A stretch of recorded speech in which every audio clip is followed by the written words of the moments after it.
Assalamu alaikum wa rahmatullah. Aujourd'hui, c'est une leçon, il s'agit d'une leçon de grammaire. Dans cette leçon, nous allons apprendre comment chercher le verbe dans la phrase. C'est ça le titre de la leçon. Je trouve le verbe dans la phrase. Je trouve le verbe dans la phrase. Comment trouver le verbe dans la phrase? كيف نبحث عن الفعل في جملة بالفرنسية. Alors, هنا اقترحت عليكم 8 phrases. 8 phrases. Alors, je vais d'abord lire ces phrases. Vers minuit, l'enfant entend un bruit. Deuxième phrase. 3 coups sont frappés à la porte. Troisième phrase. Il n'ouvre pas.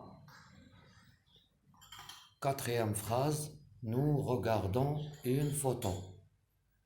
Cinquième phrase. Ce matin, l'escargot se promène sous la pluie. Sixième phrase. Où a-t-il mis ses cahiers? Septième phrase.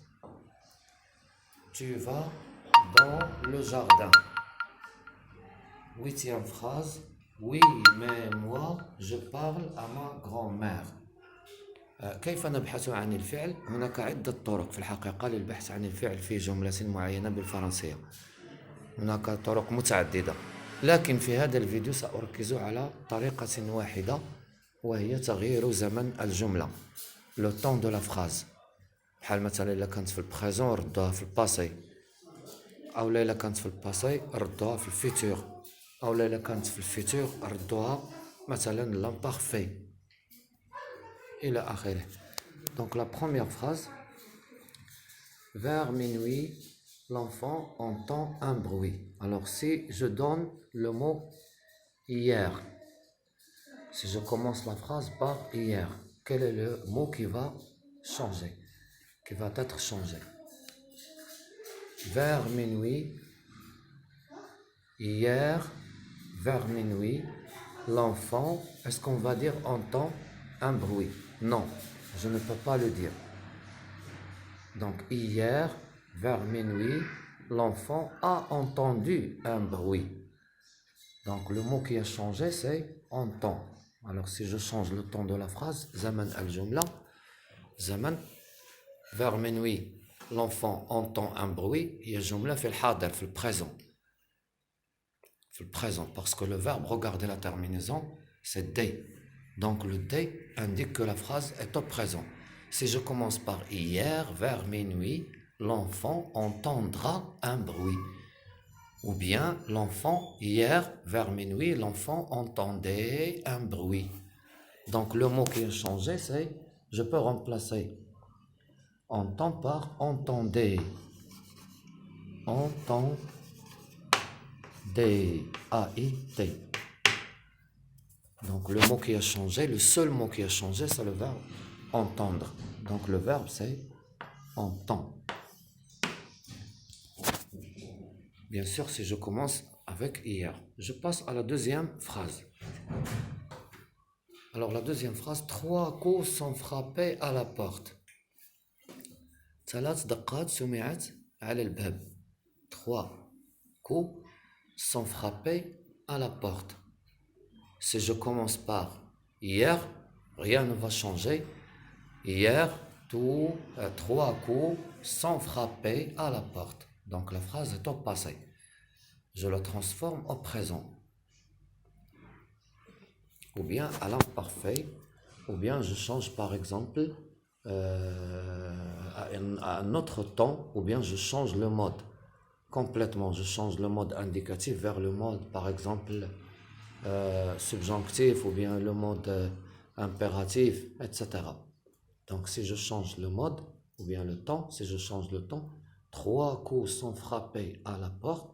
Au présent, 3 coups frappent à la porte.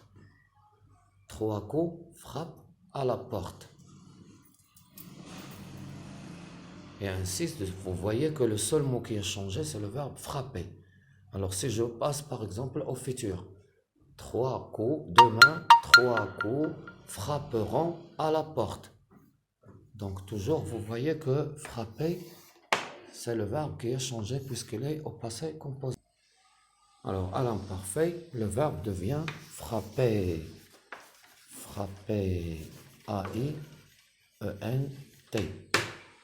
Donc, le verbe dans cette phrase, c'est le verbe frapper conjugué au passé composé avec l'auxiliaire être.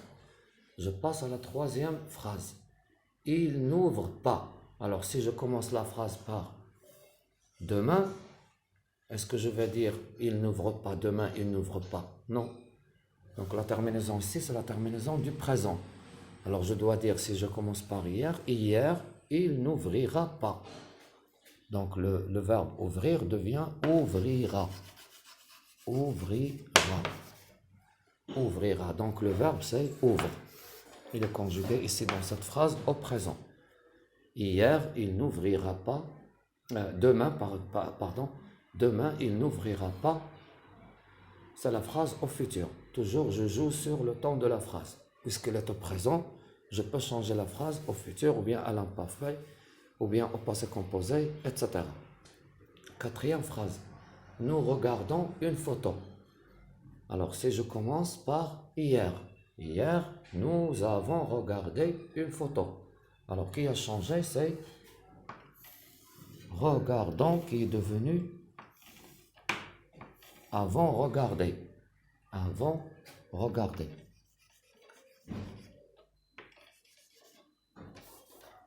Nous avons regardé. Donc le mot regardons devient, si je commence par hier, il devient avant regarder. Donc le seul mot qui a changé dans la phrase, c'est regardons. Donc le verbe c'est regardons. Cinquième phrase. Ce matin, l'escargot se promène sous la pluie. Alors ce matin, c'est le présent. Si je change ce matin par hier. Hier, l'escargot s'est promené sous la pluie. Donc le seul mot qui a changé, c'est se promène qui est devenu s'est promené.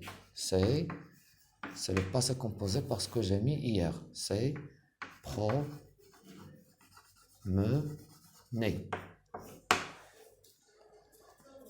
Donc le verbe c'est se promène. Nous avons la sixième phrase, c'est une phrase interrogative. Où a-t-il mis ses cahiers?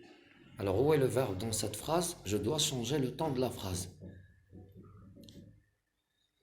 Alors si je commence par hier par exemple, ou si je commence par hier, rien ne va changer dans la phrase. Hier, où a-t-il mis ses cahiers? Alors si je donne par exemple le présent. Le présent, je dis maintenant. Où met-il ses cahiers? Donc je vois que le verbe c'est mis. Le verbe change avec l'auxiliaire. Bien sûr ici c'est le verbe avoir. L'auxiliaire avoir. Où met avec et. Où met-il ses cahiers?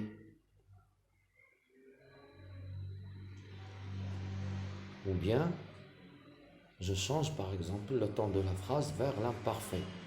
Où mettait-il? Alors j'ajoute un autre T. Où a été?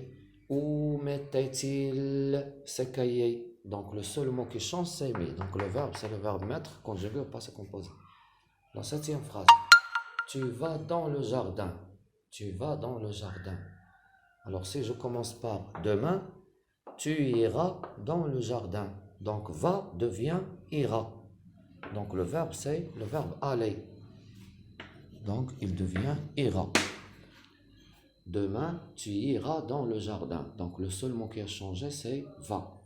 Il devient ira puisque j'ai commencé la phrase par hier. C'est le passé. Je passe à la huitième phrase. Oui, mais moi, je parle à ma grand-mère. C'est une phrase exclamative. Voilà le point d'exclamation. Alors si je change le temps de la phrase, je vois qu'elle est au présent. Alors je commence par demain. Oui, mais moi, je parlerai à ma grand-mère. Donc parle devient parlerai. Parlerai. La terminaison change. Vous voyez que le verbe se conjugue d'une autre manière parce que je changeais le temps de la phrase. Et voilà, nous avons terminé cette vidéo. J'espère que elle est bien faite. J'espère que j'ai bien expliqué le changement du verbe. Si je change le temps de la phrase, bien sûr, le seul mot qui change, c'est le verbe. Rien ne change dans la phrase, sauf que le verbe change. Entend, par exemple, devient entendez. Sans frapper devient, par exemple, frapper, l'imparfait. Ouvre, il est au présent. Si je change la phrase au futur, il devient ouvrira. Regardant, il est au présent. Avant regarder, c'est le passé composé. Se promène, c'est le présent. S'est promené, c'est le passé composé. Ami, c'est le passé composé. Mettez, c'est l'imparfait. Va, c'est le présent. Ira, pardon, je dois ajouter un S parce que c'est la deuxième personne du singulier. Ira. Dernière phrase, le verbe c'est bien sûr parle. Il est au présent et au futur il devient parlerait parce que c'est la première personne du singulier. Et au revoir et n'oubliez pas de s'abonner à la chaîne pour avoir plusieurs vidéos en français ou bien en anglais ou bien en arabe ou bien en plusieurs matières. Et soyez les bienvenus dans la chaîne et au revoir.